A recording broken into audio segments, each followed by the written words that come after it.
السلام علیکم شیخ صاحب، جی کیا حال چال ہے؟ خیریت سے ہیں؟ جی، ہم آپ کے سلام کا جواب نہیں دے سکتے، آپ آگے بات کریں، کیا حال ہے؟ ٹھیک یہ ہے؟ سلام کا جواب نہیں دینا چاہ رہے، چلے ٹھیک ہے بھائی۔ وقولوا للناس حسنا، قرآن فرماتا ہے لوگوں سے اچھی طرح بات کرو، للناس، چاہے وہ کافر بھی ہیں ان سے اچھی طرح بات کرو۔ اب بولے بھائی کس لیے ادھر آئے ہو؟ سلام کا جواب جی تو نہیں دے رہے ہیں، کس لیے تشریف لائیں؟ جی، حسن اللہ یاری صاحب، چشمہ آپ لگا کے اپنے بیانات میں اکثر جناب صدیق اکبر رضی اللہ تعالی عنہ کے متعلق فرماتے ہیں کہ قرآن مجید فرقان حمید کی کسی ایک آیت میں بھی نبی اکرم صلی اللہ علیہ وسلم کے صحابی جو حضرت صدیق اکبر رضی اللہ تعالی عنہ ہیں ان کی شان میں کوئی آیت بھی نازل نہیں ہوئی۔ ہم نے نہیں کہا بھائی کہ ان کے متعلق کوئی آیت نازل نہیں ہوئی، ان کی مذمت میں بہت سارے آیات ہیں قرآن مجید میں۔ آپ نے اپنے ایک بیان میں یہ قرآن کہا ہے مجید میں کہ جناب جتنے مذمت کے آیات ہیں، مذمت کے آیات ہیں ان کے لیے، چاہے وہ بظاہر یہود و نصارہ کے لیے، حقیقت میں وہی مراد ہے، ٹھیک ہے نا؟ اور آپ کے کتب اب میں میرا آپ سے کچھ سوالات ہیں۔ کیا حضرت علی المرتضیٰ شیر خدا کرم اللہ تعالی وجہ الکریم کے نزدیک جناب صدیق اکبر رضی اللہ تعالی عنہ کیا ہو گیا بھائی؟ مولوی حضرات ان کا جو ہیلپ کر رہے ہیں ان کے کیمرے کے ساتھ نہ کھیلو۔ جی ہاں جناب صدیق اکبر رضی اللہ تعالیٰ عنہ حضرت علی المرتضیٰ شیر خدا رضی اللہ تعالیٰ عنہ کے نزدیک مسلمان تھے یا نہیں تھے؟ وہ اسی طرح مسلمان تھے مستند کتب سے حوالہ دیں آپ۔ جیسے ابی ابن عبداللہ ابن ابی ابن سلول رسول اللہ صلی اللہ علیہ وسلم کے نزدیک مسلمان تھے، اسی طرح دلائل بیان کریں۔ ابو بکر بھی، اس کی دلائل بہت زیادہ ہیں۔ ایک دلیل میں، اچھا میری بات نہیں کرنا، ٹھیک ہے نا؟ میں اس کی دلیل آپ کو دے دیتا ہوں، آپ کی اپنی کتب سے مجھے کتاب نکالنے دو۔ سب سے پہلے بات یہ ہے کہ آپ کے علماء نے خود اذعان کیا ہے، اعتراف کیا ہے کہ ابو بکر کی خلافت پہ کوئی نص نہیں ہے، یعنی رسول اللہ صلی اللہ علیہ وآلہ وسلم نے اس کو کبھی خلیفہ نہیں بنایا ہے۔ اور آپ کے اپنی کتب میں بری پڑی ہے کہ ابو بکر، عمر نے خود کہا کہ ابو بکر کا بیعت فلتا ہے۔ آپ کی کتابوں میں بری پڑی ہے کہ جب وہ سقیفہ بنی ساعدہ میں آیا تھا تو انصار کہہ رہے تھے کہ ہم خلیفہ بنیں گے، اس نے کہا کہ نہیں آپ خلیفہ نہ بنیں کیونکہ ہم قریش میں سے ہیں، آپ کو عرب جو ہے غیر قریش کو نہیں مانیں گے۔ پھر اس نے وہی پہ کہا تھا کہ کوئی ابو عبید جراح سے بیعت کرے یا عمر سے بیعت کرے۔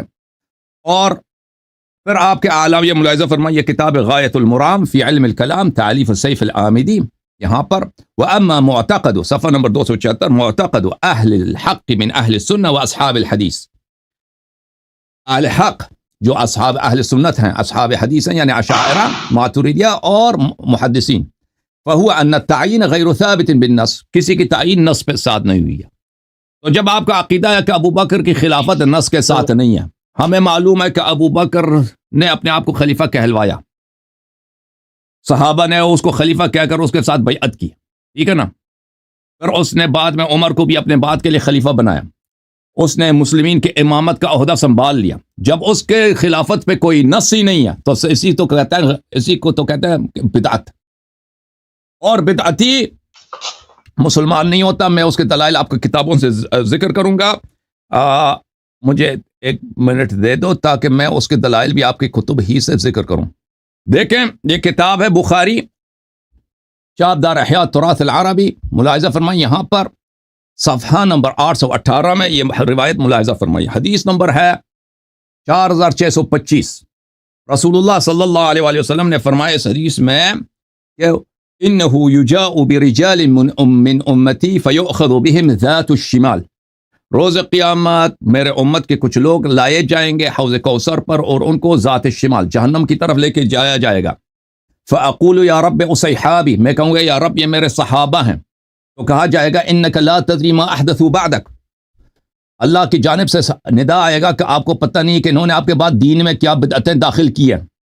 اللہ کہے گا ان ہؤلاء لم یزالوا مرتدین علی اعقابہم منذ فارقتہم، یہ لوگ مرتد ہیں، آپ کی یہ صحابہ مرتد ہیں آپ کی وفات کی وجہ سے۔ تو صحابہ مرتد ہیں آپ کی وفات کے وجہ سے نہیں، آپ کی وفات کے بعد۔ وجہ کیا ہے؟ وجہ بدعت فی الدین ہے، بدعت فی الدین ہے۔ اور سب سے بڑا بدعت کیا ہے؟ یہ خود کہتا ہے ابو بکر کی خلافت کی کوئی شرعی دلیل نہیں ہے، کوئی اس کا نص نہیں ہے۔ جب نص نہیں ہے تو اس کو کس نے امام بنایا؟ اللہ تو نہیں بنایا، رسول اللہ صلی اللہ علیہ وسلم نے نہیں بنایا، بدعت اسی کو کہتے ہیں۔ اور پیغمبر نے خود آپ کی کتابوں میں بری پڑی ہیں کہ صحابہ کو جہنم لے کے جایا جائے گا. میں تو کہوں گا کہ یہ میرے صحابہ ہیں. اللہ تعالیٰ فرمائے گا کہ آپ کو پتہ نہیں انہوں نے دین میں بدعتیں داخل کی ہیں اور یہ مرتد ہیں. تو پتہ چلا جن صحابہ نے دین میں بدعت داخل کی وہ مرتد ہیں. اور سب بڑا صحابہ میں سب سے بڑا بدعت کیا ہے؟ ابو بکر کی خلافت ہے. جب تمہارا اجماع ہے کہ اس کی خلافت پر نص نہیں. اب جواب دے دو بھائی.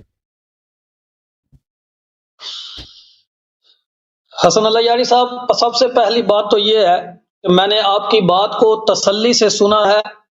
آپ نے میری بات کو ٹوکنا نہیں اور کاٹنا نہیں ہے، اور جتنا ٹائم آپ نے لیا ہے اسی طرح میں بھی اپنا ٹائم دوں گا آپ کو، اور آپ دلائل کو تسلی سے سننا ہے، درمیان میں کال نہیں کاٹنی. آپ کہہ رہے ہیں، آپ نے بخاری شریف کا حوالہ دیا ہے اور کہہ رہے ہیں کہ صحابہ کرام معاذ اللہ مرتد ہیں، جبکہ آپ نے بخاری کی جو حدیث پاک بیان کی آپ نے تو اس کی سند ہی بیان نہیں کی کہ اس کی سند کیا ہے. جبکہ بخاری شریف کے اندر حدیث نمبر میں کتنے منٹ لینا چاہتے ہیں تاکہ میں ٹائمر لگا دوں؟ او بھائی کیا نام ہے آپ کا؟ یہ میرے پاس بخاری شریف ہے. نام کیا آپ کا؟ نمبر ہے او میاں نام کیا آپ کا؟ نام تو بتائیں اپنا پہلے. مولوی صاحب نام کیا آپ کا؟ جی حدیث نمبر 3 اور نام کیا ہے آپ کا؟ نام کیا ہے آپ کا؟ بخاری کی حدیث پاک ہے. نام کیا ہے آپ کا؟ میرا نام عبید الرسول.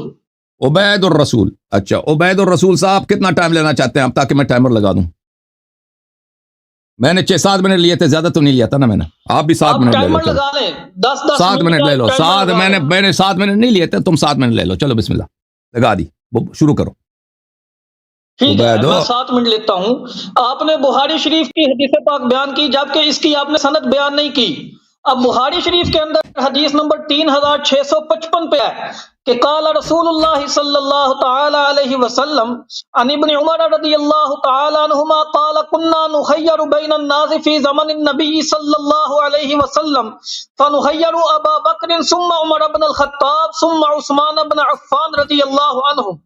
یحییٰ بن سعید اذناف حضرت ابن عمر رضی اللہ تعالیٰ عنہما وہ بیان کرتے ہیں کہ ہم نبی اکرم صلی اللہ تعالیٰ علیہ وسلم کے زمانے میں لوگوں کے درمیان جب کسی کو فضیلت دیتے تھے تو جناب صدیق اکبر رضی اللہ تعالیٰ عنہ کو فضیلت دیتے تھے.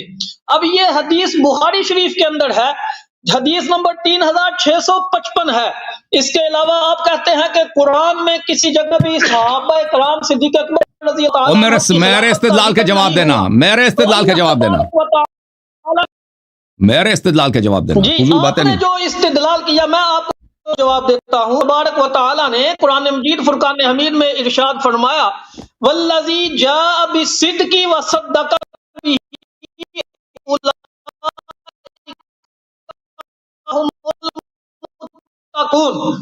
کہ وہ سر شریف لائے نے 21 اپنے مفسرین نے اس آیہ کریمہ کے تحت لکھا ہے کہ تفسیر مجمع البیان کی جلد نمبر 8 پہ ہے کہ جو صدق لے کر آئے وہ رسول اللہ صلی اللہ علیہ وسلم ہے، اور جس نے حضور علیہ السلام کے صدق کی تصدیق کی ہے وہ جناب صدیق اکبر رضی اللہ تعالی عنہ ہے. اسی طرح آپ تفسیر کبوت ذکر کرتے ہیں جب تفسیر میں امام فخر الدین رازی رحمہ اللہ تعالی علیہ نے لکھا ہے کہ فالذی جاء بالصدق محمد صلی اللہ علیہ وسلم کہ جو صدق لے کر آئے وہ حضرت والسلام ہے، والذی صدق به هو ابو بکر اور جس نے اس صدق کی تصدیق کی وہ جناب صدیق اکبر رضی اللہ تعالی عنہ ہیں. وَهَذَا الْقَوْلُ مَرْوِيٌّ عَنْ عَلِيِّ بْنِ أَبِي طَالِبَ علیہ السلام اور یہ قول جناب علی طالب علیہ السلام سے مروی ہے. حضرت علی المرتضی مار رہے ہیں، حضرت علی المرتضی تو حضرت صدیق اکبر رضی اللہ تعالیٰ عنہ کی شان کو خود بیان کر رہے ہیں. یہ تفسیر الجامع الاحکام القرآن تفسیر قرطبی اس کی جلد نمبر 15 کے اندر موجود ہے.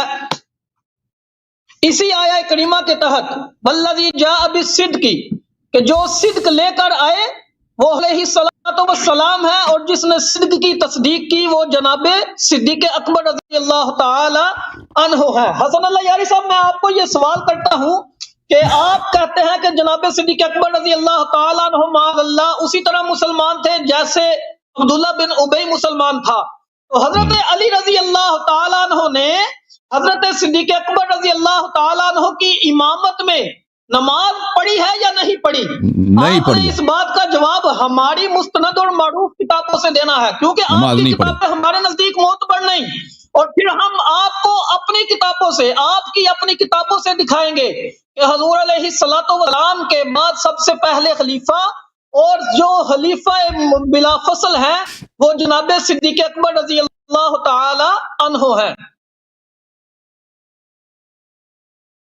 ختم ہے آپ کی باتیں، آپ ساکت ہو جی گئے؟ کریں بات آپ۔ اچھی جی بات جی ہے، اب باتیں میری ختم ہے۔ ہاں اب میری باری ہے۔ دیکھیں میرے محترم ناظرین، ہمارا استدلال کیا تھا؟ ابو بکر کی خلافت پہ نص نہیں ہے، ان لوگوں کا اجماع ہے، یہ ایک مقدمہ۔ دوسرا مقدمہ کہ اگر کوئی چیز اس پہ نص نہیں ہے، اس کو شریعت میں داخل کیا جاتا ہے تو وہ اس کو کہتے ہیں بدعت۔ تیسرا ہمارا مقدمہ کیا ہے کہ رسول پاک صلی اللہ علیہ وسلم نے خبر دی ہے کہ ان کے صحابہ جہنمی ہوں گے، قیامت کے دن ان کو جہنم لے کے جایا جائے گا۔ پیغمبر کہیں گے کہ یہ تو میرے صحابہ ہیں، اللہ کہے گا کہ انہوں نے دین میں آپ کے بعد دین میں بدعت داخل کی ہے، انہم لن یزالوا مرتدین علی اعقابہم منذ فارقتہم، جو ہی آپ کی وفات ہو گئی ہے یہ لوگ دین سے پھر گئے ہیں، مرتد ہو گئے۔ تو پتہ چلا کہ یہ صحابہ جن کا رسول پاک صلی اللہ علیہ وسلم نے خبر دی ہے کہ یہ جہنم لے کے جائے جائیں گے، یہ مرتد ہیں۔ ان کا وجہ ارتداد کیا ہے؟ ان کا وجہ ارتداد بدعت فی الدین ہے۔ سب سے بڑا بدعت صحابہ کا کیا ہے؟ پیغمبر صلی اللہ علیہ وسلم کے بعد ابو بکر کی خلافت ہے۔ ان کو چاہیے تھا کہ ابو بکر کی خلافت ثابت کرتا ہے نا، میں نے تو ان کی اپنی کتابوں سے دکھا دیا، میں نے خود بخاری کا حوالہ دیا کہ عمر نے خود کہا کہ ابو بکر کا بیعت فلتا ہے، اس کی خلافت بدعت ہے۔ جس کو تم خلیفہ اول سمجھتے ہو نا، اس کی خلافت ہی اس کی عدم اسلام کی دلیل ہے۔ پیغمبر نے جب خبر دی ہے کہ میرے صحابہ مرتد ہوں گے، وجہ ارتداد بدعت ہوگا۔ سب سے بڑا بدعت کیا ہے؟ ابو بکر کی خلافت ہے، ٹھیک ہے نا؟ تو پتہ یہ چلا کہ ان کے پاس کوئی دلیل نہیں۔ انہوں نے جو دلائل لے کے آئے ہیں، ایک بخاری کی حدیث نمبر 3655 ہے، اس میں کیا ہے کہ عبداللہ ابن عمر نے کہا ہے کہ ہم رسول پاک صلی اللہ علیہ وسلم کے زمانے میں ہم صحابہ کے درمیان قیاس کرتے تھے کہ افضل کون ہے، پھر کہتے تھے پہلے ابو بکر ہے، پھر عمر ہے، پھر عثمان ہے۔ اور یہ عبداللہ ابن عمر کے اس کے بھی عدم اسلام، عدم ایمان پہ دلالت کرتی ہے۔ کیوں؟ کیونکہ یہ حدیث تو متواتر ہے رسول اللہ صلی اللہ علیہ وسلم سے، انت منی بمنزلت ہارون من موسیٰ۔ اور عبداللہ ابن عمر نے یہ تو نہیں کہا کہ پیغمبر نے کہا کہ میرے بعد سب سے افضل پہلے ابو بکر ہے، پھر عمر ہے، پھر عثمان ہے۔ عبداللہ ابن عمر نے کیا کہا کہ ہم آپس میں یہ فیصلہ کرتے تھے نا۔ تو پتہ یہ چلا ہو میرے عزیز، جب رسول اللہ صلی اللہ علیہ وسلم نے کہہ دیا انت منی بمنزلت ہارون من موسیٰ، اور بھائی موسیٰ کے امت میں کوئی تھا ہارون سے افضل؟ کہ کوئی کہہ دے پہلے نمبر پہ فلانی، دوسرے نمبر پہ فلانی، تیسرے نمبر پہ فلانی، اور اس میں ہارون کا حساب ہی نہ ہو۔ اور بھائی اگر کوئی یہ کہہ دے تو لازمی بات ہے کہ وہ کافر ہے، کیونکہ موسیٰ علیہ السلام کے امت میں کسی کو مجال ہی نہیں ہے کہ وہ ہارون علیہ السلام پہ افضل ہو، ہارون سے زیادہ عالم ہو، ہارون سے زیادہ اتقا ہو، ہارون سے زیادہ صاحب عمل صالح ہو۔ تو پتہ یہ چلا کہ یہ آپ نے جو حدیث عبداللہ ابن عمر کے صفائی کے جانب سے نقل کیا، پہلے تو آپ کے اپنی کتابوں سے ہم پہ حجت نہیں۔ دوسری بات ہے عبداللہ ابن عمر کے ثابت کرتا ہے کہ وہ اپنی باپ کی طرف بھی منکر رسالت تھے، منکر قرآن تھے، وَإِلَّا جو قرآن کو مانتا ہے وہ سوچ ہی نہیں سکتا کہ امت موسوی میں حضرت ہارون علیہ السلام سے کوئی افضل ہو۔ اسی طرح انت منی بمنزلت ہارون من موسیٰ۔ اچھا، پھر انہوں نے تفسیر مجمع البیان سے ذکر کیا۔ بھائی یہ تفسیر مجمع البیان ہے، اب یہ ڈرامے بند کرو اپنا۔ مجمع البیان میں کیا لکھا ہے عزیزو؟ مجمع البیان یہ جلد نمبر 1 ہے، مصنف اس میں کیا فرماتے ہیں؟ وَعَلَمْ أَنَّ الْخَبَرَ قَدْ صَحَّ عَنِ النَّبِيِّ علیہ صلی اللہ علیہ وسلم، جان لو کہ نبی صلی اللہ علیہ وسلم نے فرمایا، وَعَنِ الْأَئِمَّةِ الْقَائِمِينَ مَقَامَهُ، اور ائمہ اطہار علیہ السلام سے بھی خبر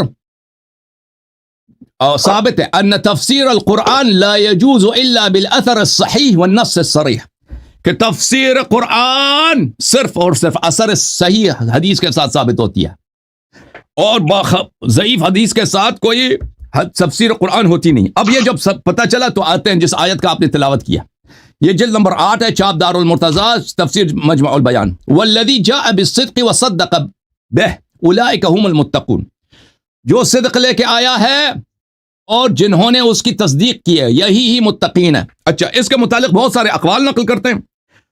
اچھا وقیل الذی جاء بالصدق رسول اللہ صلی اللہ علیہ وآلہ وصدق به ابو بکر، یہ کہا گیا ہے، یہ صیغہ تمریز کے ساتھ تضعیف کے ساتھ ایک ضعیف قول یہ ہے کہ جو صدق لے کے آیا وہ رسول اللہ صلی اللہ علیہ وآلہ وسلم ہے، اور جس نے تصدیق کی وہ ابو بکر ہے. یہ ابو عالیہ اور کلبی کا قول ہے. دوسرا قول یہ ہے کہ صدق لانے والے انبیاء اور تصدیق کرنے والے اس کے اتباع ہیں. یہ عطا اور ربی کا قول. یہ بہت سارے اقوال نقل کرتا ہے. اس کے بعد کہتا ہے وقیل الذی جاء بالصدق محمد وصدق به علی بن ابی طالب علیہ السلام.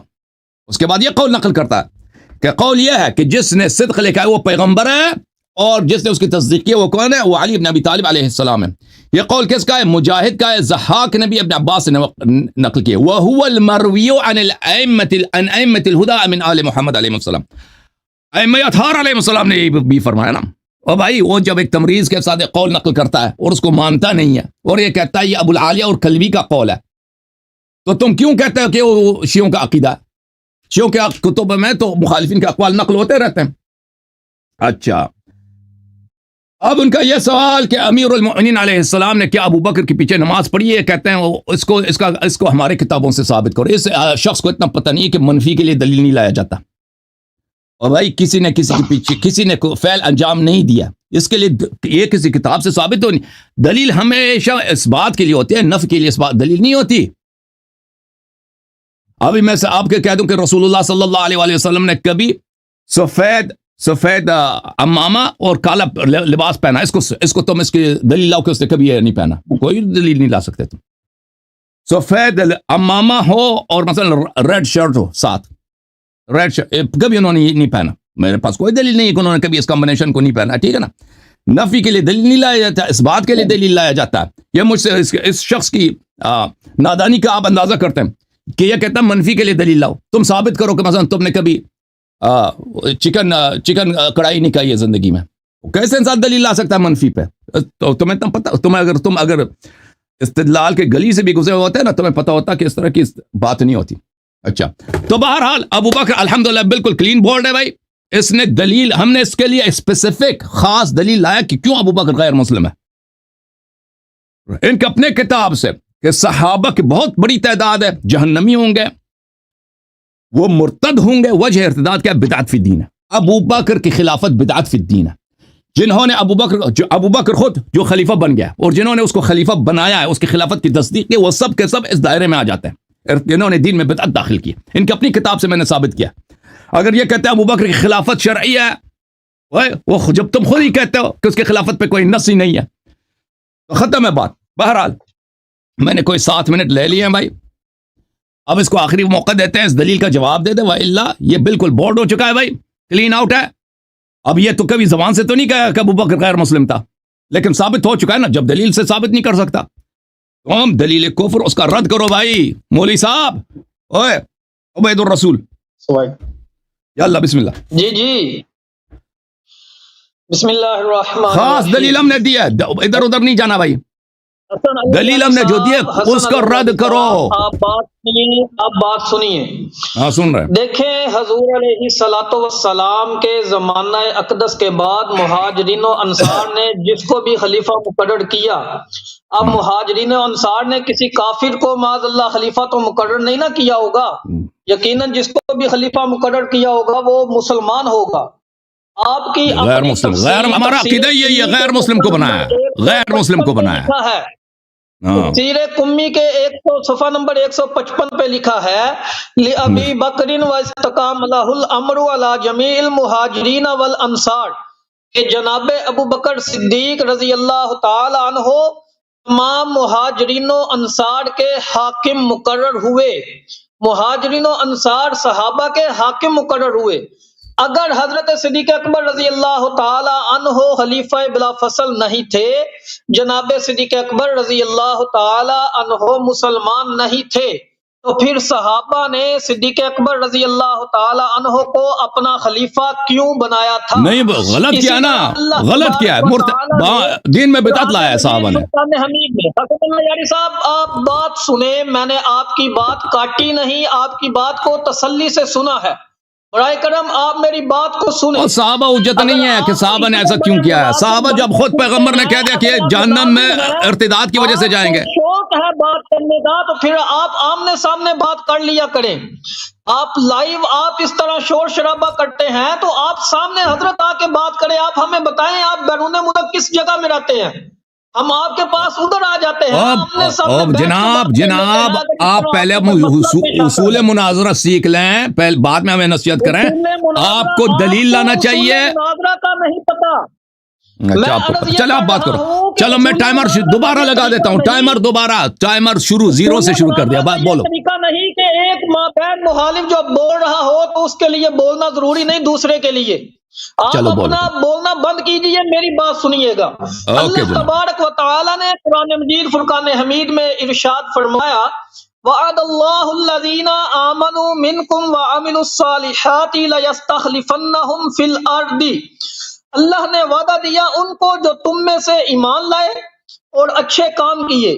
لیستخلفنہم فی الارض, کہ ضرور انہیں زمین میں خلافت دے گا. کما استخلف الذین من قبلہم, جیسی ان سے پہلوں کو دی. اب اس آیہ کریمہ کے تحت مفسرین کرام لکھتے ہیں نبی اکرم صلی اللہ تعالی علیہ وسلم نے اولاً 13 سال مکہ مکرمہ میں تبلیغ فرمائی اور صحابہ کرام نے کفار کی تکلیفیں برداشت کی. مدینہ منورہ کی طرف ہجرت فرمائی تو کفار مکہ نے یہاں بھی مسلمانوں کو چین سے نہ بیٹھنے دیا. جب صحابہ کرام ہر وقت خطرے میں رہتے تھے تو اس وقت ایک صحابی نے عرض کیا کہ کیا کبھی ایسا وقت بھی آئے گا جب ہم کو امن ہوگا؟ تو اللہ تبارک و تعالی نے اس وقت اس آیہ کریمہ کو نازل فرمایا لَيَسْتَخْلِفَنَّهُمْ فِي الْأَرْضِ, کہ ضرور انہیں زمین میں خلافت دے گا. ادھر خلافت سے مراد نیابت رسول اللہ صلی اللہ تعالی علیہ وسلم ہے کہ رسول اللہ صلی اللہ تعالی علیہ وسلم کا نائب کون ہے. آپ کی کتاب احتجاج طبرسی میں ہے,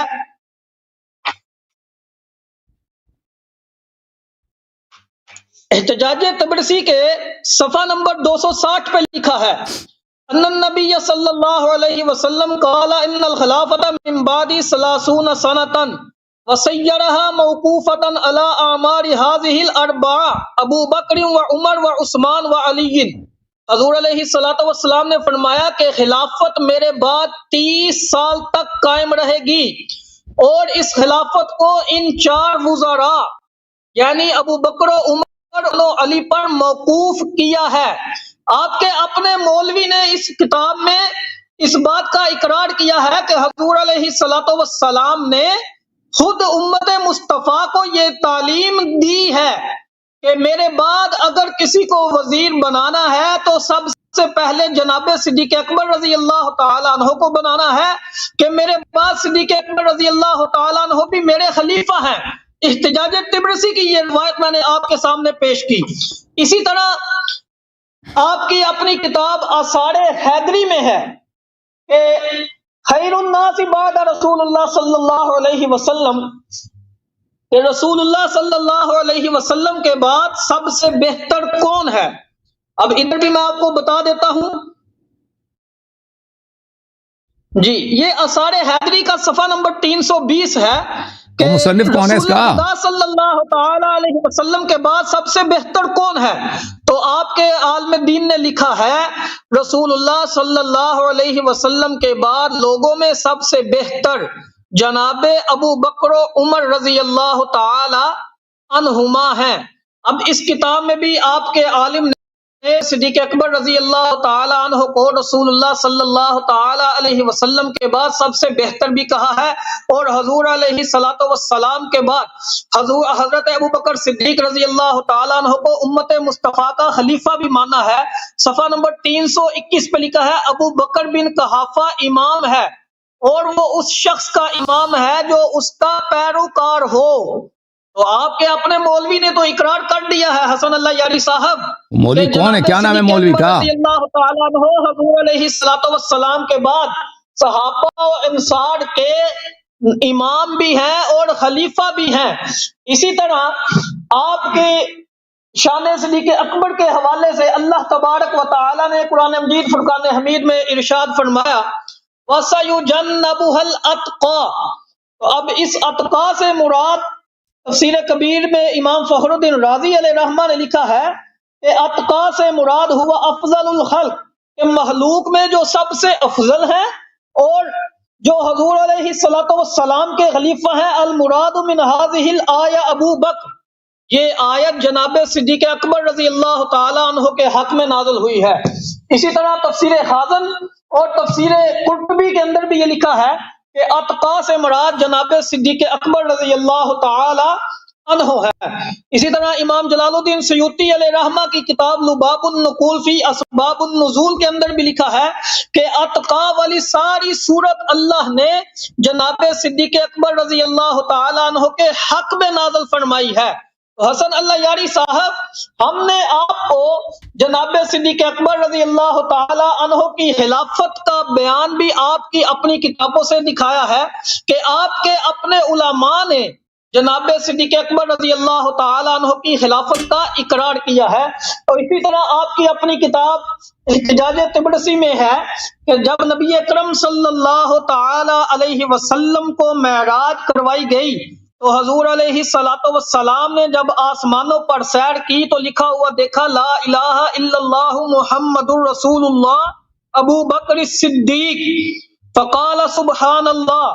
تو اب اس کے اندر بھی آپ کے اپنے مولوی نے اس چیز کا اقرار کیا ہے کہ رسول اللہ صلی اللہ تعالی علیہ وسلم کے بعد جو حضور علیہ السلام کے خلیفہ ہوں گے وہ جناب صدیق اکبر رضی اللہ تعالی عنہ ہوں گے، کیونکہ اسی وجہ سے تو اللہ تبارک و تعالی نے آسمانوں پر بھی حضور علیہ السلام کے نام کے ساتھ حضرت صدیق اکبر رضی اللہ تعالی عنہ کے نام کا ذکر کیا ہے۔ حسن اللہ یاری صاحب، آپ یہ کہتے ہیں کہ صدیق اکبر رضی اللہ تعالی عنہ آپ کے نزدیک ان کی خلافت ثابت ہی نہیں، جبکہ آپ کے اپنی کتاب کا یہ ضمیمہ ہے میرے پاس، ترجمہ مقبول جو آپ کے مولوی نے کیا ہے، اس کے جو ضمیمے والی جلد ہے، جلد نمبر 2، اس کا صفحہ نمبر 598 پہ ہے اور 599 پہ ہے کہ جبریل میرے پاس من جانب اللہ یہ حکم لائے کہ ابو بکر بجائے ابو بکر کے عمر کو کس کتاب کو پڑھ رہے ہو بھائی؟ ان کی طرف بھیجو۔ حسن اللہ یاری صاحب میری بات مکمل سن جی، میری بات کون سی کتاب پڑھ رہے ہو؟ تو کون سی کتاب پڑھ رہے ہو بھائی؟ یہی کہ بس علی علیہ السلام کو او بھائی کس کتاب کو پڑھ رہے ہو؟ ویسے ہی ہدایتیں دی گئیں جیسی ابو بکر و عمر کو دی گئیں۔ اب کس کتاب کو پڑھ رہے ہو بھائی؟ عمر کو علی المرتضیٰ دے رہے ہیں، شیر خدا دے رہے ہیں۔ جی آپ اپنی بات آگے کلیئر کریں۔ کس کتاب کو پڑھ رہے ہو آپ؟ کتاب کا نام تو لے لو، کس کتاب کو پڑھا ہے آپ نے؟ حسن اللہ یاری صاحب، میں آپ کو یہ کتاب مقبول جو آپ کے مولوی نے قرآن مجید کا ترجمہ کیا ہے، مقبول، اس کا مقبول کون ہے بھائی؟ دیکھیں اس حوالے، اس کے سے حوالہ کون ہے مقبول؟ میں نہیں جانتا مقبول کو۔ اچھا بات، اس کے علاوہ اب سن میں نے لو۔ آپ کو اوکے سن لو بھائی، سن لو، ختم سن لو مولوی سے صاحب۔ میں نے آپ کو جناب صدیق اللہ تعالیٰ عنہ کی خلافت دکھائی ہے جو آپ کے اپنے علماء کی لکھی ہوئی احتجاج طبرسی ہے۔ یہ دیکھیں، یہ ذرا پڑھیے، ہذا کتاب احتجاج طبرسی۔ اس کے علاوہ میں نے آپ کو آثار حیدری کا حوالہ دیا ہے، یہ دیکھیں آثار حیدری بھی آپ کے اپنے ہی عالم دین کی لکھی ہوئی ہے۔ یہ دیکھیے امام حسن عسکری کی ہے۔ اس کے علاوہ میں نے آپ کو شان صدیق اکبر رضی اللہ تعالیٰ عنہ کے حوالے سے جو دلائل پیش کیے، یہ تفسیر قرطبی الجامع الاحکام القرآن، اس کے صفحہ نمبر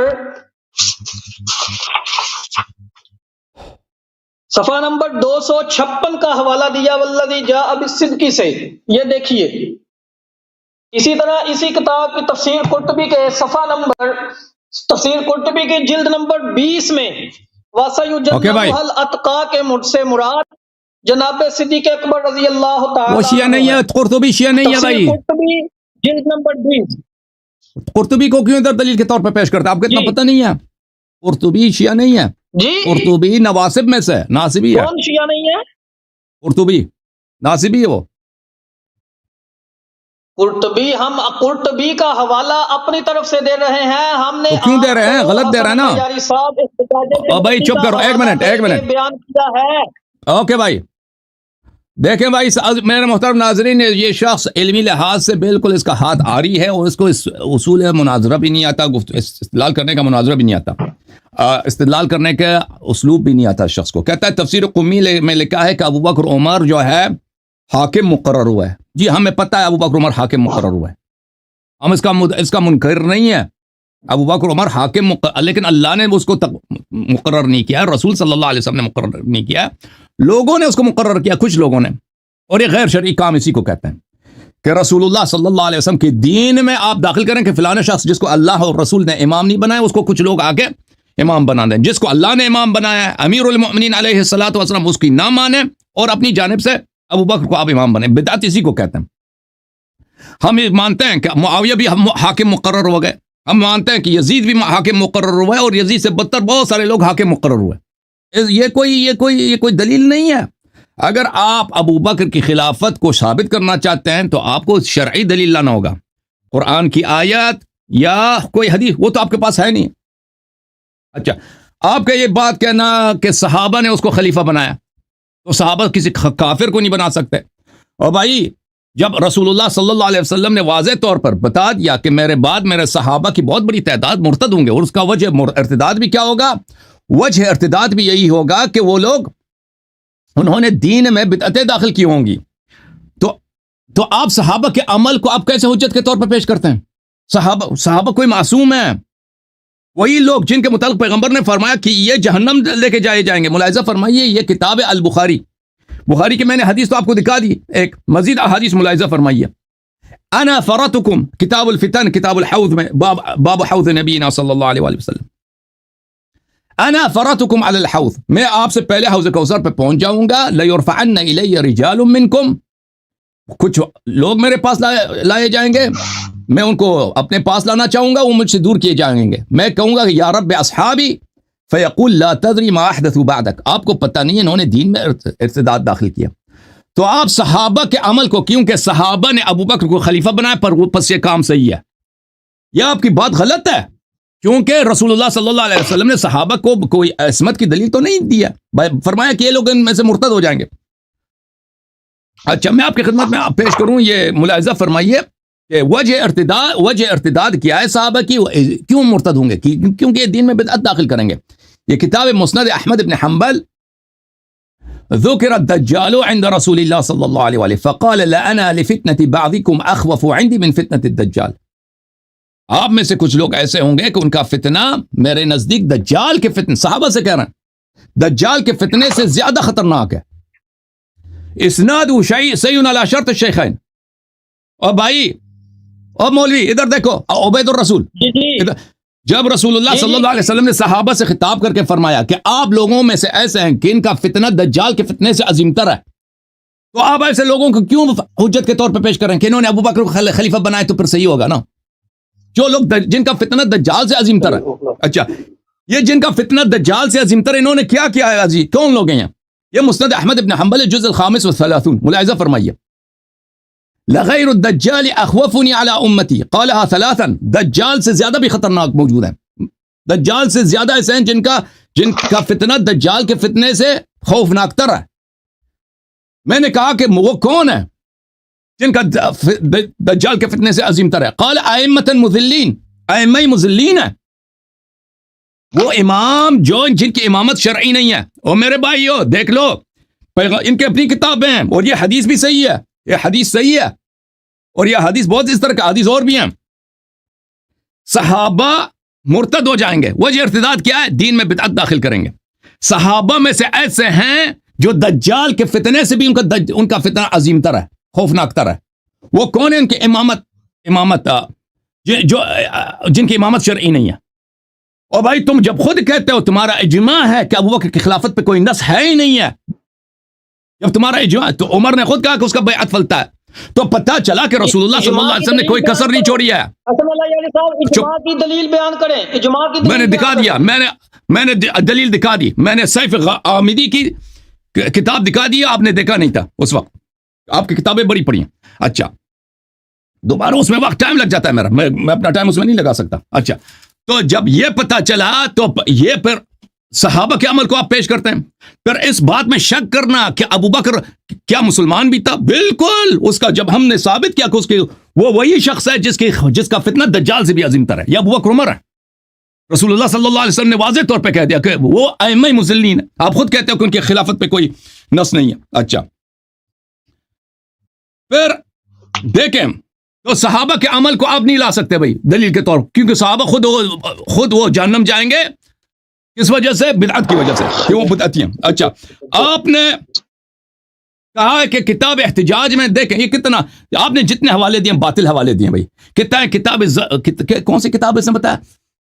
آثار حیدری. وہ کس کا کتاب ہے؟ میں نے ابھی آج پہلی دفعہ اس کا نام سن رہا ہوں. اگر آپ کوئی محقق ہوتے نا کسی معتبر شیعہ کتاب نقل کرتے, اور آپ کے حوالے اس نے بھی یہی نہیں لکھا, آپ بھی یہ بھی جھوٹ پر پڑھ رہے ہو.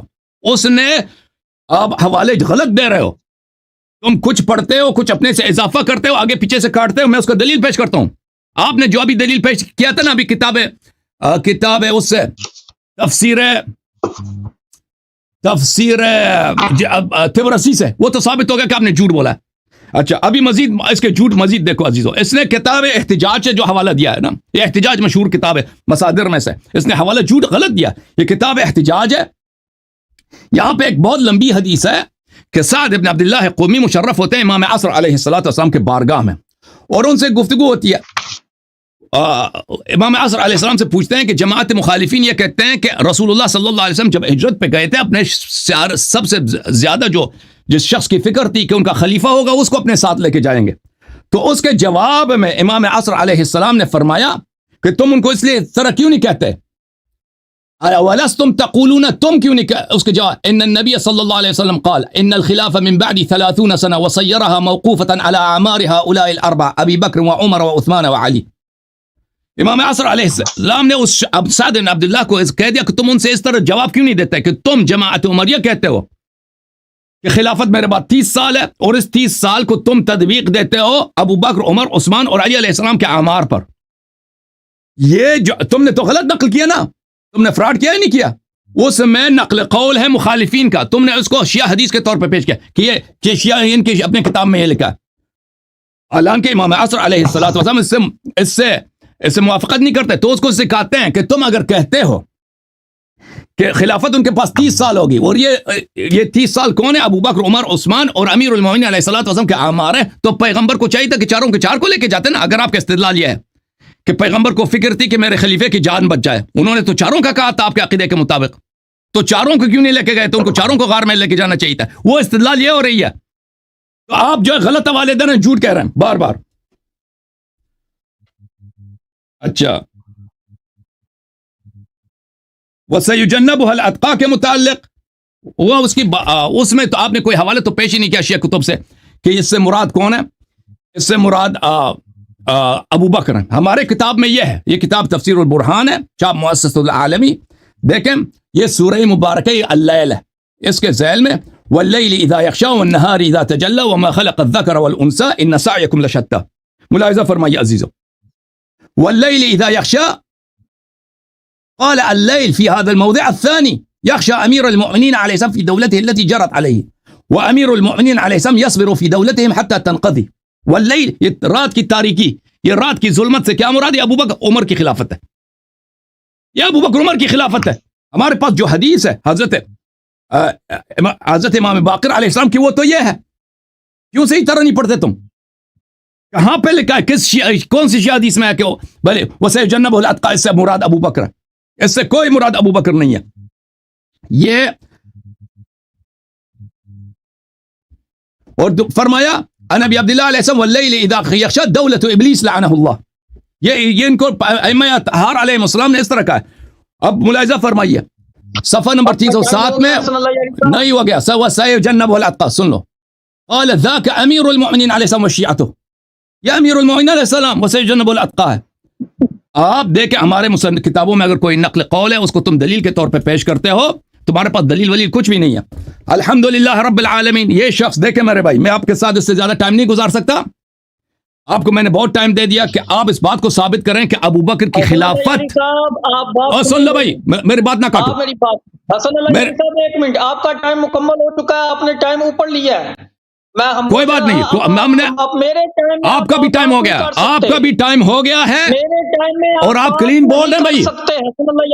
میں نے دیکھیں بھائی، میں نے ابو بکر کا وجہ سنوں گا. آپ میری بات ختم ہونے دو، سنوں گا. دیکھو بھائی صاحب، میں نے ابو بکر کے عدم اسلام پہ بہت ہی واضح دلیل لائی ہے. اس کی خلافت ہے، میں دوبارہ تکرار کرتا ہوں، اس کی خلافت غیر منصوص ہے. اس پہ ابو بکر کا اپنے جملے ہیں. میں نے شروع میں کہہ دیا تھا کہ اس نے سقیفہ بنی ساعدہ میں کیا کہا تھا جو دلالت کرتی ہے اس کی خلافت غیر منصوص ہے. عمر کے اقوال میں نے آپ کی خدمت میں پیش کیے، آپ کے علماء کے اجماع پیش کیے، اس کی خلافت غیر منصوص ہے. اگر ہمارے پاس کوئی دلیل نہ ہوتی یہی کافی ہوتی بھائی. ایک غیر صاحب بدعت جو ہے وہ کافر ہوتا ہے، صاحب بدعت جہنمی ہوتا ہے. کل بدعت ضلالہ و کل ضلالۃ فی النار، کہ یہ جہنمی ہے، یہ کافی ہوتا ہے. لیکن اس کے علاوہ ہم نے آپ کو دلیل دے دی کہ بھائی جب اس شخص نے اپنے آپ کو خلیفہ کہلایا ہے، اس نے آ کے مسند امامت پہ قبضہ کیا ہے، اس کی اور رسول اللہ صلی اللہ علیہ وسلم نے خبر دی ہے کہ میرے بعد میرے صحابہ مرتد ہو جائیں گے، جہنم لے کے جائے جائیں گے، ان کا وجہ ارتداد بدعت ہوگا. تو پتہ چلا کہ یہ ابو بکری ہیں، یہ ان سے مراد ابو بکر ہی ہے اور عمر ہی ہے. اس کا جواب آپ نے نہیں دیا، ختم بات ہے. آپ کلین بول رہے ہیں کفر کے لیے ایک دلیل کافی ہوتی ہے، آپ نے اس دلیل کا بالکل جواب نہیں دیا. ٹھیک ہے نا، اس دلیل کا تجزیہ کریں، اس کا منہ بمنہ جواب دے دیں اسپیسیفکلی. اور اس کا تو آپ دے نہیں سکتے، آپ ایسے ادھر ادھر سے جھوٹی باتیں نقل کر رہے ہیں. میں نے ثابت کیا نا ابھی، اب نے کتاب احتجاج سے جھوٹ نقل کیا، کتاب مجمع البیان سے جھوٹ نقل کیا، وہ میں نے سب دکھا دیا. اس کا جواب دے دیں بسم اللہ. اس کے بعد آپ سے گفتگو نہیں ہے. دوسرے لوگ ادھر بہت منتظر ہیں. سب سے پہلے تو ناظرین کرام، حسن اللہ یاری صاحب نے، میں نے جو ان کو احتجاج تبرسی کے حوالہ دے کر جو دلائل دیے، انہوں نے میری ان باتوں کا جواب نہیں دیا. اس کے بعد ان سے میں نے والذی جاء بالصدق وصدق به اولئک هم المتقون کے تحت وسیجنبها الاتقى کے تحت میں نے مفسرین کرام کی تفاسیر سے یہ بات ثابت کر کے حسن اللہ یاری صاحب کو دکھائی کہ یہ آیا کریمہ جناب صدیق اکبر ایک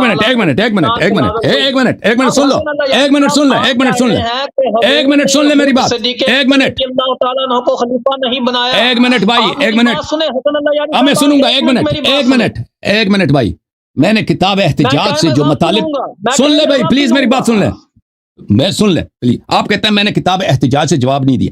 کتاب احتجاج میں نے کھول کے دکھایا، میں نے پورے فقرے پڑھے ہیں. میں نے کیا پڑھا ہے آپ مجھے بتائیں، میں نے کیا پڑھا تھا جو آپ کہہ رہے ہیں میں نے جواب نہیں دیا؟ حسن اللہ یاری صاحب میں نے کیا بولا تھا؟ میں آپ کو سارا دکھاتا ہوں، آپ نے کیا پڑھا ہے کیا نہیں پڑھا، میری بات سنیے گا. میں دیکھیں ہمارے پاس فضول وقت نہیں ہے کہ جو بھی شخص پگڑی لگا کے لگا دے ادھر آ کے جھوٹ بولنا شروع کریں. میرا ٹائم نہ لیں آپ، میرا نہیں بھائی، آپ کا ٹائم ہی نہیں ہے.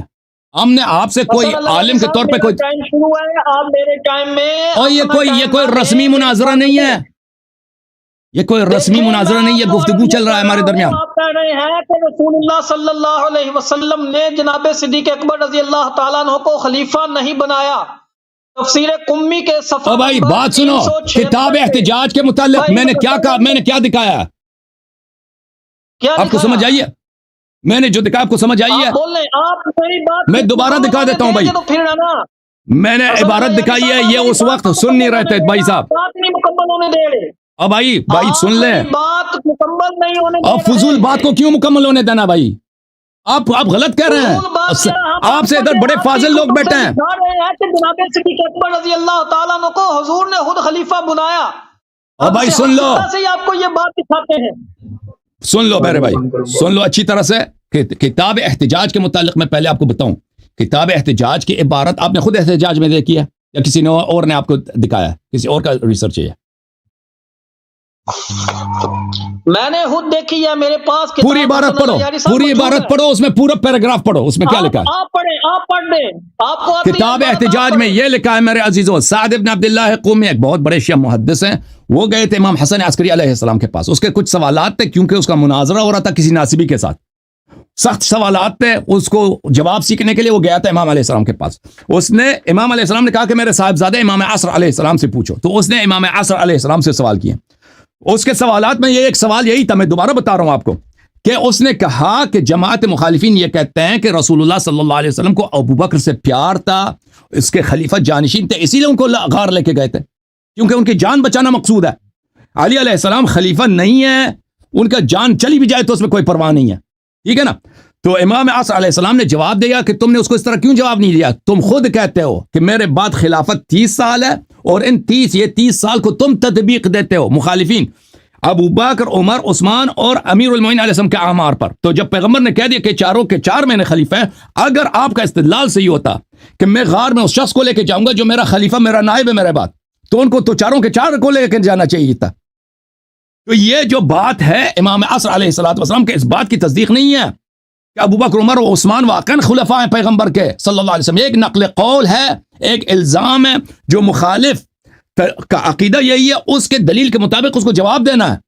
تو آپ اس کو اس طرح پیش کریں کہ شیعوں کی کتاب میں لکھا ہے، دیکھو کہ اس کے امام نے کہا کہ ابو بکر، عمر تو خلیفہ، عثمان یہ تو خلیفہ ہیں، پیغمبر نے فرمایا خلفاء من بعدی 30 سنہ۔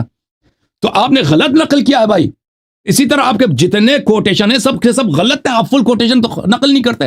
جیسے آپ نے کتاب مجموع البیان سے نقل کی، میں نے دکھا دیا اس میں کہ وہ کیا کہتے ہیں اس آیہ کے متعلق، وہ اس آیہ کے متعلق ائمہ ہدیٰ علیہ السلام سے جو مروی ہے اس کو تو آپ نقل نہیں کرتے۔ ٹائم زیادہ لوں گا، میں آپ کو یہ بات بتا رہا ہوں، پہلے میں اپنا ٹائم زیادہ لوں گا، پہلے آپ جا کے ریسرچ کرو بھائی۔ حسن اللہ یاری صاحب، میں اپنا ٹائم زیادہ لوں گا۔ سن لو بھائی، آپ کے ساتھ ہمارا کوئی معاہدہ ہے کہ ہم نے آپ کو 2 گھنٹے وقت ٹائم دینا؟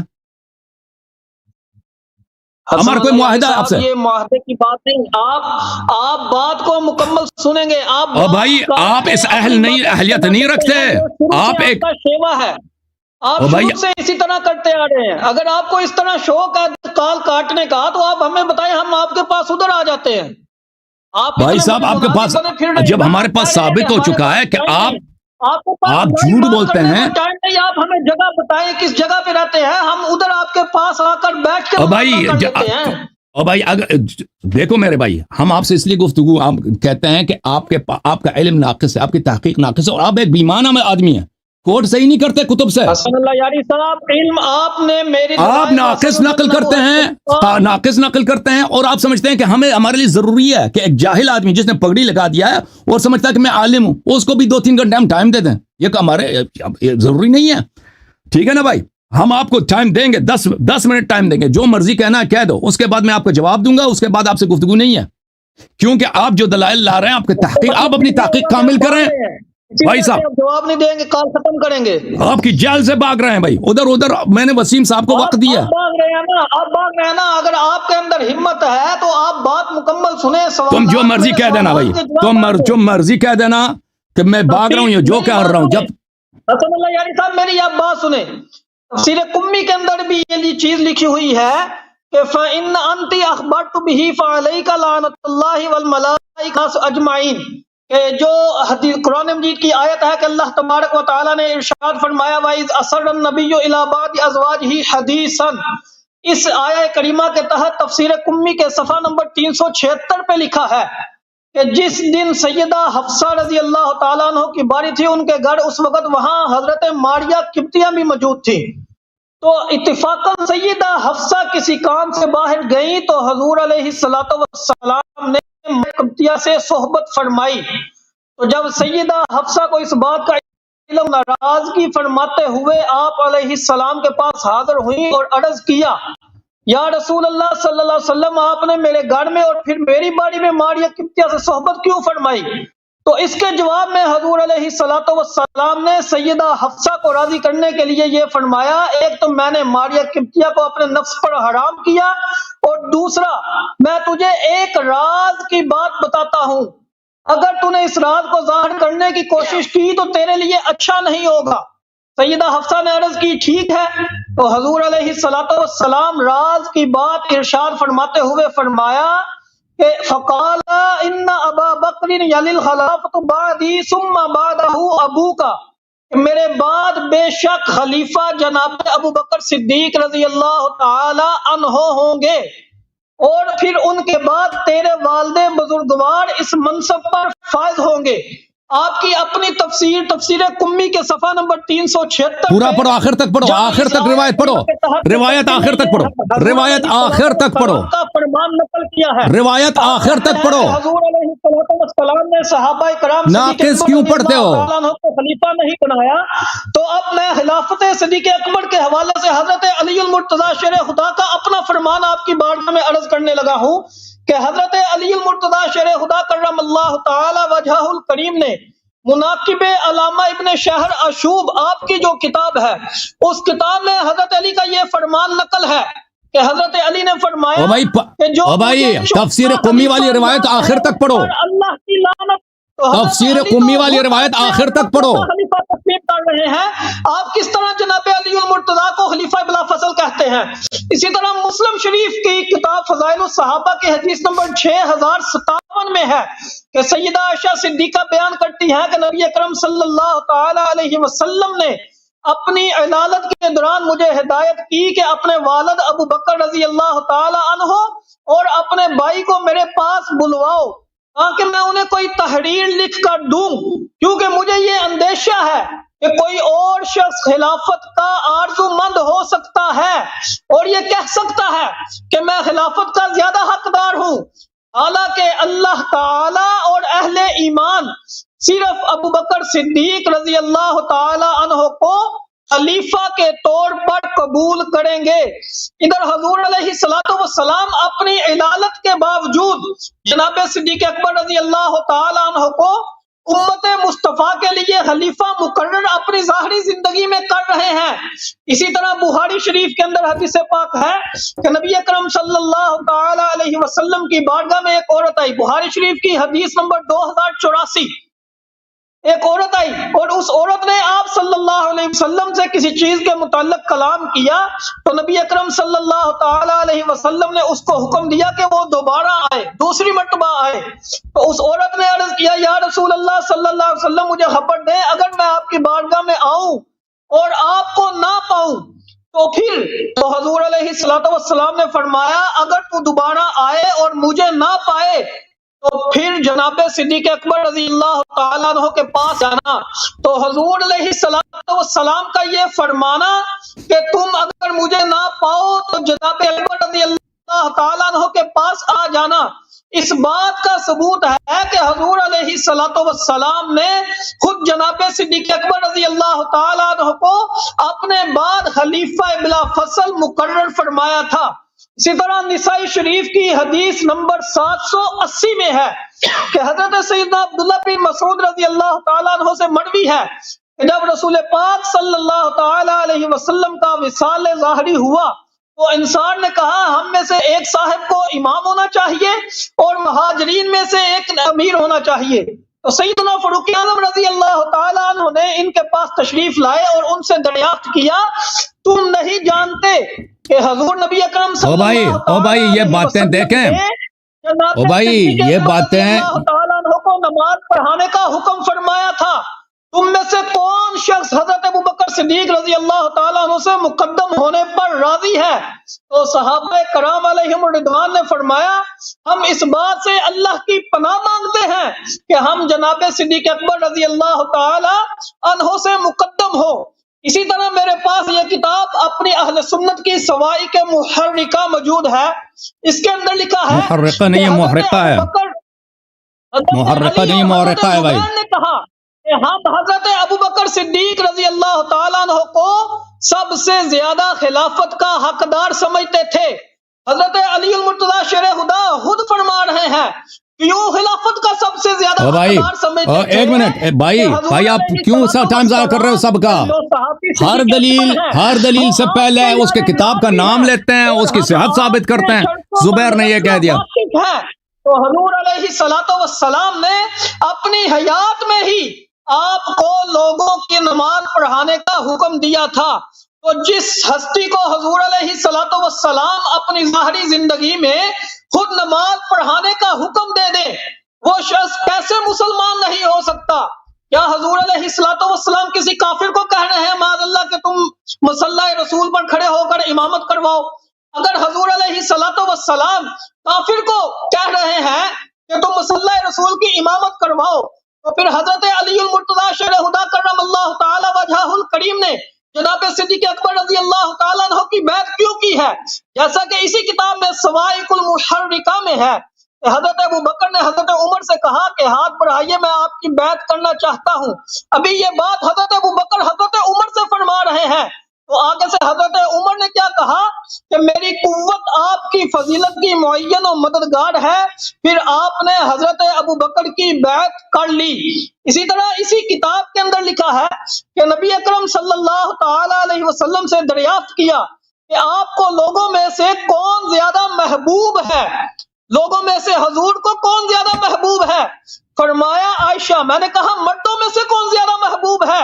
تو فرمایا اس کا باپ۔ اب حضرت عائشہ صدیقہ رضی اللہ تعالیٰ عنہ کا باپ حسن اللہ یاری صاحب کون ہے؟ جناب صدیق اکبر رضی اللہ تعالیٰ عنہ ہیں۔ تو جس ہستی کو حضور اپنا محبوب بندہ سمجھے، اپنا محبوب ساتھی سمجھے، وہ ہستی کیسے حضور کے بعد خلیفہ بلا فصل نہیں ہو سکتی؟ اسی طرح حدیث پاک میں ہے کہ نبی اکرم صلی اللہ تعالی علیہ وسلم نے ارشاد فرمایا جب کوئی شخص جنت کی طرف جھانکے گا تو اس کا چہرہ جنتیوں کو اس طرح روشن کر دے گا جیسے چاند اہل دنیا کو روشن کر دیتا ہے، اور ابو بکر و عمر ان لوگوں میں سے ہیں بلکہ ان سے بھی بڑھ کر ہیں۔ تو حضور علیہ الصلوۃ والسلام تو خود حضرت صدیق اکبر رضی اللہ تعالی عنہ کی خلافت کا بھی ذکر فرما رہے ہیں، اور حضور علیہ الصلوۃ والسلام خود حضرت صدیق اکبر رضی اللہ تعالی عنہ کی شان اقدس کو بھی بیان کر رہے ہیں۔ اسی طرح حدیث پاک میں ہے کہ نبی اکرم صلی اللہ تعالی علیہ وسلم نے ارشاد فرمایا، یہ بھی ایک کتاب سے آپ کو میں احادیث دکھا رہا ہوں، جبکہ اس کے علاوہ مسند امام احمد بن حنبل کے اندر بھی مرویات علی المرتضیٰ شرح خدا میں حضرت علی المرتضیٰ شرح خدا کرم اللہ تعالی وجہہ الکریم نے خود جناب صدیق اکبر رضی اللہ تعالی عنہ کی شان کو بیان بھی کیا ہے اور اپنے سے افضل بھی کہا ہے، اور حضور علیہ الصلوۃ والسلام کے صحابی جناب صدیق اکبر رضی اللہ تعالی عنہ کو امت مصطفیٰ میں سب سے افضل بعد الانبیاء بالتحقیق کہا ہے۔ اب اسی کتاب کی حدیث میں نمبر میں ہے کہ حضور علیہ الصلوۃ والسلام نے ارشاد فرمایا، ابو بکر اور عمر کو جب حضور نے دیکھا تو فرمایا یہ دونوں سمع اور بصر کے مقام پر ہیں، یعنی جس طرح اللہ نے انبیاء کو سماعت اور بصارت کی طاقت عطا فرمائی ہے، اسی طرح اللہ جل وعلا نے ابو بکر و عمر کو حضور علیہ الصلوۃ والسلام کی پاس شرف صحابیت حاصل کرنے کی وجہ سے ان دونوں ہستیوں کو بھی سماعت و بصارت کا مقام و مرتبہ عطا فرمایا ہے۔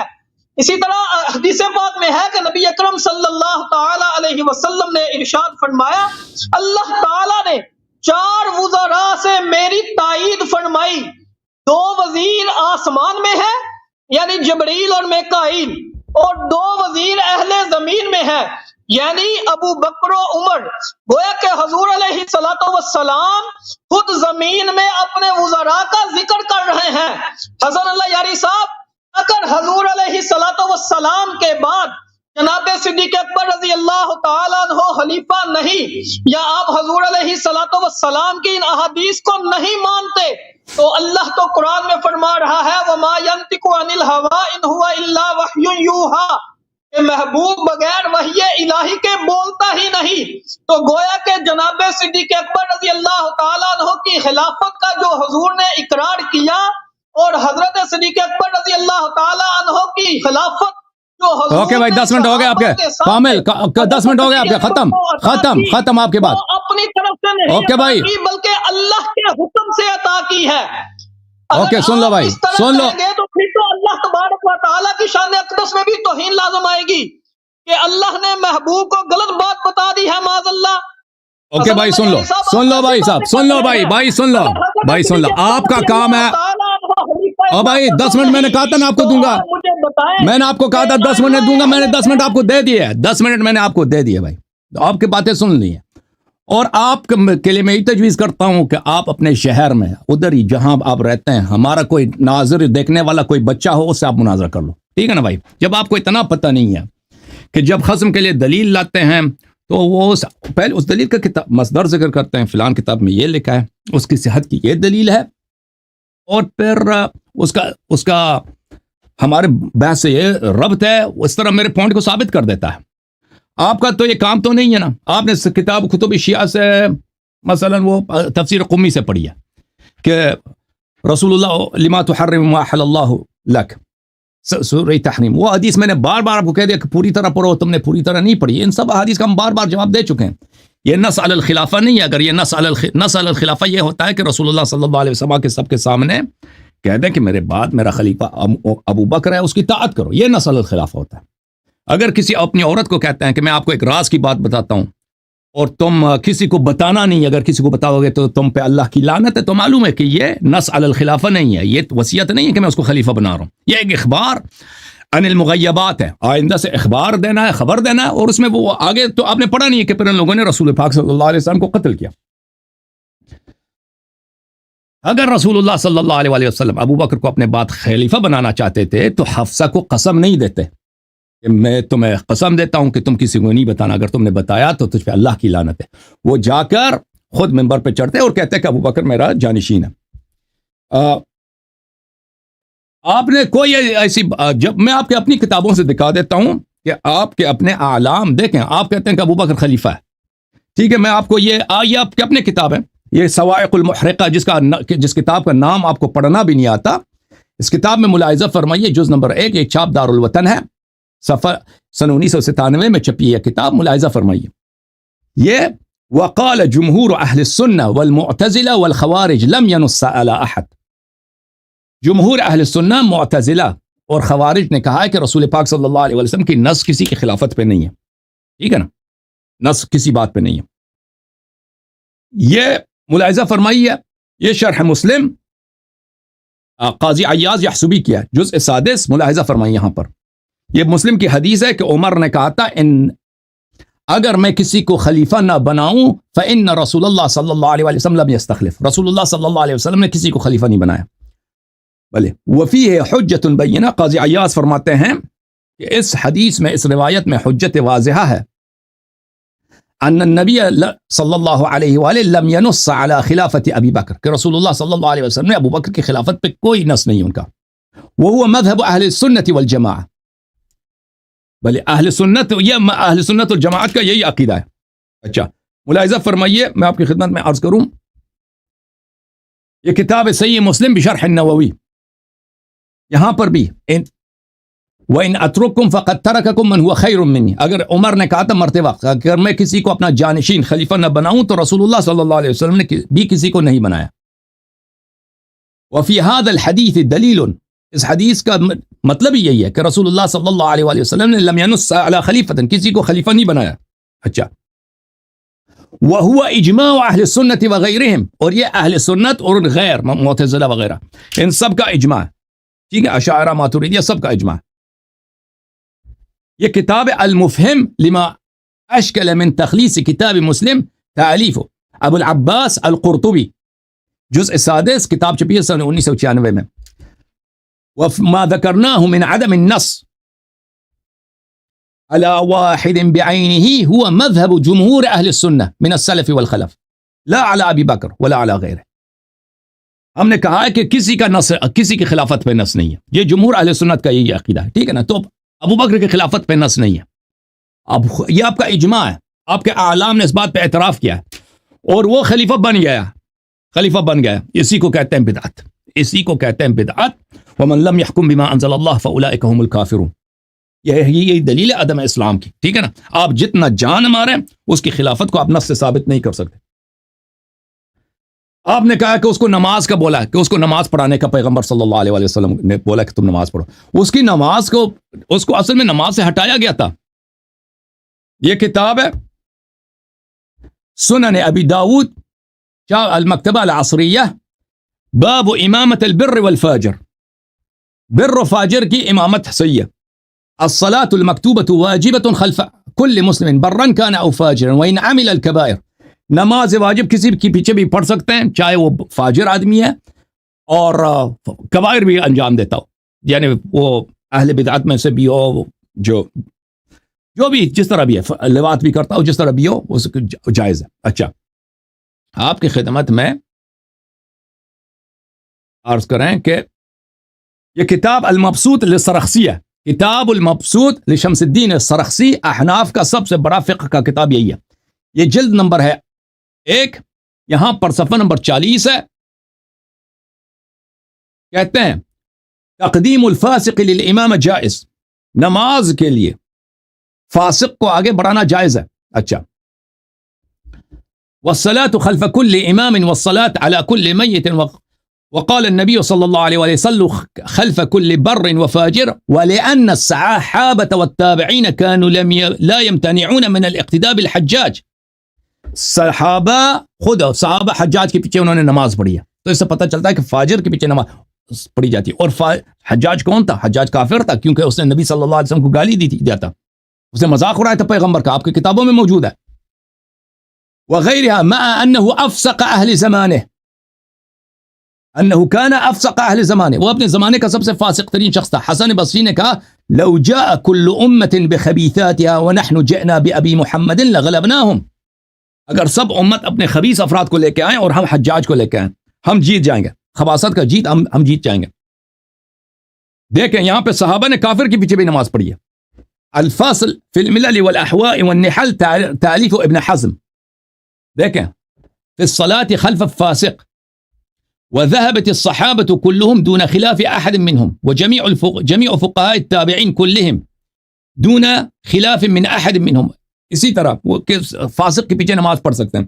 پھر اس کے بعد کہتے ہیں وَأَمَّا الْمُخْتَارِ فَكَانَ مُتَّهَمًا فِي دِينِهِ مَظْنُونًا بِهِ الْكُفْرِ. مختار نے کی تو تکفیر ہوئی ہے، اس کے پیچھے بھی صحابہ نے نماز پڑھی ہے، صحابہ نے نماز پڑھی ہے.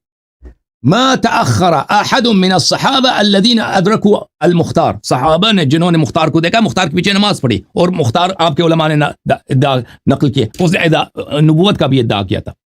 کافر کے پیچھے نماز پڑھی جاتی ہے. پھر ابو بکر کے نماز کے متعلق میں عرض کروں میرے محترم ناظرین کہ وہ اس سے اس کا اسلام ثابت کرتے ہیں. ابو بکر نماز سے عزل ہوا ہے، یعنی فاسق کے پیچھے مظنون الکفر کے پیچھے بھی نماز پڑھ سکتے ہیں، ٹھیک ہے نا. پھر اسی کو نماز سے ہٹایا گیا. یہ ملاحظہ فرمائیے کتاب صحیح بخاری، چاپ دار احیاء التراث العربی، کتاب چھپی ہے سنہ 2001 میں. یہاں پر ملاحظہ فرمائیے باب من اسمع التکبیر،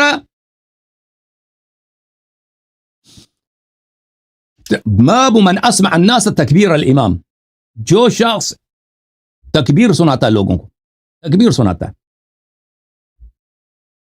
ابو بکر، اچھا عائشہ روایت کرتے ہیں کہ پیغمبر صلی اللہ علیہ وسلم نے کہا مروا ابو بکر فلیصلی، ابو بکر سے کہہ دو کہ نماز پڑھا دے.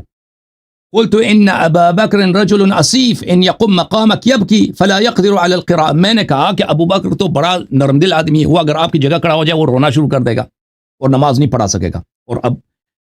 اور ابو بکر وہاں گیا تھا، نماز پڑھانا کیا تھا، اس نے رویا اور کچھ نہیں تھا، تو اس کی بات بھی صحیح نہیں ہے، ٹھیک ہے نا. اچھا، فقال مروا ابا بکر فلیصلی، انہوں نے فرمایا کہ نہیں ابو بکر سے کہہ دو کہ وہ نماز پڑھا دے. فقلت مثلہ، پھر میں نے یہی عذر کیا. تیسری اور چوتھی مرتبہ رسول اللہ صلی اللہ علیہ وسلم نے کہا ان کن صواحب یوسف، آپ کی مثال صاحب یوسف کی مثال ہے، یعنی مصر کی جو بری عورتیں، کافر عورتیں تھیں، آپ اسی طرح. مروا ابا بکر فلیصلی، ابو بکر سے کہہ دے کہ نماز پڑھے. فصلى وخرج النبي صلی اللہ علیہ وآلہ يهادى بین رجلین، ابو بکر نے نماز پڑھانا شروع کیا. رسول پاک صلی اللہ علیہ وسلم نکل پڑے، دیکھا کہ ابو بکر نماز پڑھا رہے ہیں، تو وہ خود چل نہیں سکتے تھے، پیغمبر اتنی شدید بیماری تھے، چلنا شروع کر دیا. دو آدمی اس کو اٹھا کے لے کے گئے، اور ان کے پیر مبارک کأنی انظر الیہ یخط برجلیہ الارض، میں دیکھ رہا ہوں کہ ان کے پیر مبارک، قدم ان سے اٹھائے نہیں جا رہے، اور ان کے پیر زمین پہ لکیر بناتی جا رہی ہے، دو پیر، دو قدم مبارک، یعنی اتنی شدید بیماری ہے. فلما رآہ ابو بکر ذهب يتأخر فاشار الیہ ان صلی، ابو بکر کو نے جب ان کو دیکھا کہ یہ آ رہے ہیں تو ابو بکر ہٹنے لگا. دوسری حدیث میں ملاحظہ فرمائیے، حدیث نمبر 664 بخاری میں، کہ ابو بکر فاراد ابو بکر ان يتأخر فاومى الیہ النبی صلی اللہ علیہ وآلہ ان مکانک، ابو بکر ہٹنے لگے تو پیغمبر صلی اللہ علیہ وسلم نے کہا اپنی جگہ چلے جا، تو ابو بکر اپنی جگہ چلے گئے. اچھا، روایت تقریباً دونوں ایک ہی ہیں، دونوں کو اب ترجمہ کریں گے تو ٹائم لگے گا. فتأخر ابو بکر، ابو بکر چلا گیا اپنی جگہ پہ، ٹھیک ہے نا. وقعد النبی صلی اللہ علیہ وآلہ الی جنبہ وابو بکر یسمع الناس التکبیر، رسول صلی اللہ علیہ وسلم نے لوگوں کو نماز پڑھائی ہے اور ابو بکر تکبیر سنا رہے تھے. ابو بکر کو امامت سے نبی صلی اللہ علیہ وآلہ وسلم نے عزل فرمایا، یہ بہت واضح ہے. یہی روایت ملاحظہ فرمائیے تنویر الحوالک علی شرح موطأ مالک، عبد الرحمن سیوطی کی کتاب جز نمبر 1، یہاں پہ صفحہ نمبر 156 میں اسی روایت کو نقل کرتے ہیں۔ روایت کے ذیل میں فرماتے ہیں، یہ بخاری کی روایت اسی جیسی ہے، کہ يتعرفون به ما كان النبي صلى الله عليه وآله يفعله لضعف صوته على أن يسمع الناس التكبير، تكبير الانتقال، فكان أبو بكر يسمعهم ذلك۔ ابو بکر کو نماز سے ہٹایا ہے پیغمبر صلی اللہ علیہ وآلہ وسلم نے، وہی نماز جو خسرہ پڑھا سکتا ہے، فاجر فاسق مظنون الکفر پڑھا سکتا ہے، اسی سے پیغمبر صلی اللہ علیہ وسلم نے ابو بکر کو عزل کیا ہے۔ ابو بکر صلی اللہ علیہ وسلم نماز رسول اللہ صلی اللہ علیہ وسلم نماز پڑھا رہے تھے، ابو بکر صرف تکبیر سنا رہا تھا، پیغمبر نے اس کو ہٹایا ہے۔ اور شدید بیماری کے باوجود دیکھیں، اگر ابو بکر کے امامت سے راضی ہوتے، اتنے شدید بیماری کے باوجود وہ کیوں آئے؟ اور عائشہ سے کیوں کہا کہ ان کن صواحب یوسف، کہ آپ صاحب یوسف ہیں؟ آپ نے جو بقیہ باتیں نقل کی ہیں نا، کہ رسول اللہ صلی اللہ علیہ وآلہ وسلم نے کہا، کسی بڑھیا سے کہا کہ تم ابو بکر کے پاس چلی جانا، وغیرہ وغیرہ، ان کو ہم جواب دینے کا اہل نہیں سمجھتے، ٹھیک ہے نا؟ آپ میرے بھائی، میرے عزیز عبید الرسول صاحب، آپ پہلے اپنا تحقیق کامل کریں، مناظرہ کا اسٹائل سیکھیں، استدلال کرنے کا اسلوب سیکھیں، پھر ادھر میں آپ کا خادم ہوں، آپ سب کا خادم ہوں، میری ذمہ داری نہیں ہے کہ جس شخص کو استدلال کرنا نہیں آتا اس کو بھی میں 3 گھنٹے دے دوں نا، ٹائم 10 منٹ وہ تقریر کرے، 10 منٹ میں تقریر کروں، وہ میری بات کو سمجھتا ہی نہیں ہے، ٹھیک ہے نا؟ اس طرح وہ گفتگو کا وہ ہمیں وہ پسند نہیں ہے، اور مناظرین پہ بھی یہ ظلم ہے، ٹھیک ہے؟ آپ اپنے آپ کو بہت کچھ سمجھتے ہیں، آپ سمجھتے ہیں کہ میں آپ سے بھاگ گیا ہوں، دیکھیں میں اس لیے آپ سے گفتگو نہیں کرنا چاہتا کہ ابھی آپ کی تیاری نہیں ہے، آپ ابھی جا کے میری باتوں کو اچھی طرح سے سن لیں، اس کی تیاری کریں، اس کا توڑ سیکھ لیں، پھر آ جائیں، پھر آپ سے گفتگو ہوگی انشاءاللہ۔